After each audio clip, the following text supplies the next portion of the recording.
نبی کریم صلی اللہ علیہ وآلہ وسلم نے ارشاد فرمایا، جو شخص جمعہ کے دن غسل کرتا ہے، اپنے آپ کو جتنا ہو سکے پاک کرتا ہے،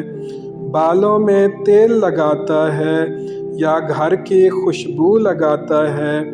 پھر جمعہ کی نماز کے لیے نکلتا ہے، پھر مسجد جاتا ہے، مسجد میں جہاں پر اس کو جگہ ملے بیٹھ جاتا ہے، جو نماز اس کے لیے لکھی ہے وہ پڑھتا ہے، جب امام خطبہ دے رہا ہو تو خاموش ہو کر سنتا ہے، تو اس کے پچھلے جمعے سے لے کر آج کے جمعے تک کے گناہ معاف کر دیے جائیں گے۔ اللہ پاک ہمیں نبی کریم صلی اللہ علیہ وسلم کی احادیث پر عمل کرنے اور دوسروں تک پہنچانے کی توفیق نصیب فرمائے، آمین۔